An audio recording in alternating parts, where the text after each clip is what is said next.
sekarang ini sangat mengecewakan. Tetapi saya betul-betul minta maaf, saya sudah berjuang dengan mengorbankan segalanya, baik pikiran, materi maupun waktu. Saya membiayai semua perkara ini, tapi saya tidak bermaksud mengungkit-ungkit itu. Tetapi karena Presiden tidak mau berbuat sesuatu, maka pada akhirnya, kecuali hanya 4 kali mengatakan buka seterang-terangnya, memang kita harus akui dia mengatakan itu 4 kali, dalam 4 kali momen. Pada akhirnya apa yang saya perkirakan perkara ini akan menjadi balilut sudah terjadi. Artinya sudah 3 bulan perkara ini sejak Juli, Agustus, September, perkara tidak terang-terang. Padahal saya katakan dulu, kalau saya yang menjadi penyidik setengah hari, saya garansi selesai. Tidak sampai seminggu sudah P21 tahap 2. Itu dengan kecerdasan saya. Tetapi karena Presiden membiarkan Polri terjebak dalam lumpur itu, akhirnya mereka sampai dengan hari ini mereka tetap tidak bisa keluar.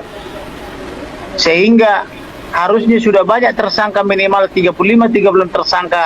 Yang tersangka sampai hari ini baru 5 ditambah dengan 7. Yang 7 itu pun juga salah satu dari 5 itu, yaitu tersangka obstruction of justice. Oleh karena itu, saya atas nama penasihat hukum atau tim penasihat hukum atau sebagai itu tim penasihat hukum menyampaikan permohonan maaf kepada seluruh warga negara Indonesia karena tidak bisa memenuhi harapan masyarakat. Kemudian saya juga memohon maaf atas nama keluarga karena Pak Samuel sebagai orang tua daripada almarhum sudah menyatakan sudah selesailah, toh anak saya nggak bisa kembali. Kemarin ketika saya ke Jambi, beliau berpesan sudah cukuplah. Kami udah capek, Pak. Kami mendengar aja capek. Demikian juga masyarakat bilang kami hanya mengikuti saja capek, apalagi Bapak yang melakukan, katanya. Saya sebagai yang melakukan, walaupun saya sampai sakit-sakitan, sampai batuk-batuk, melayani 3.000 sampai 4.000 WhatsApp per hari, melayani berbagai televisi bisa 3 sampai 5 kali sehari, saya sebenarnya nggak merasa capek. Tetapi karena di kepolisian tidak bergerak atau sangat lamban, maka Pak Samuel di hari Sabtu yang kemarin mengatakan sudah cukuplah. Toh anak saya tidak bisa kembali hidup lagi, katanya, dan sebagainya. Walaupun di kalangan perempuan-perempuan pemberani, yaitu istrinya itu Rosti maupun adik-adiknya semua, termasuk anaknya, semua masih bersemangat mau menuntaskan. Tetapi kami mau mengatakan tidak mungkin kami bisa bertepuk sebelah tangan. Tentu harus saling bahu-membahu. Oleh karena itu, ini mungkin sudah takdir kita karena hidup di negara Indonesia, negara yang sangat munafik, yang rajin beragama tapi tak bertuhan.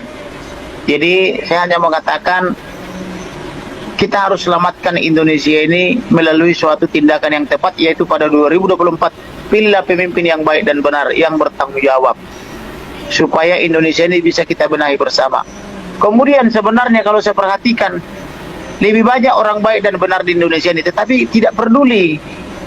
Terbukti ketika saya ke daerah, baik itu wanita, anak-anak sampai dewasa, baik yang tidak berkerudung sampai yang berkerudung, semua tak ada malu-malu memeluk saya, memeluk dengan mengatakan terima kasih.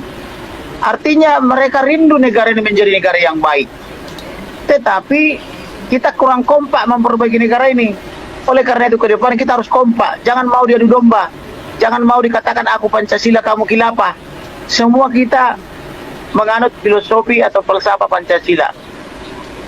Jadi kalau dikatakan kamu teroris, aku Pancasila, jangan mau. Kita semua adalah warga negara yang taat Pancasila, berideologi di Pancasila. Jangan mau dituduh-tuduh teroris dan khilafah. Saya sudah diundang ke pesantren, diundang ke gereja, diundang kemana-mana. Saya lihat semua orang baik-baik. Bahkan minggu lalu saya diundang oleh salah satu tokoh NU, yaitu Kiai Haji Husnuril Arifin, sahabat saya. Saya oleh mereka itu diberikan gelar santri kehormatan. Mereka sangat bangga sama saya pun sangat bangga memiliki mereka. Oleh karena itu kita harus kompak, jangan mau diadu domba karena atas nama suku, agama maupun ras, supaya mafia itu khilafah. Kita semua Pancasila kok, ideologi kita ideologi Pancasila, 1245, Bhinneka Tunggal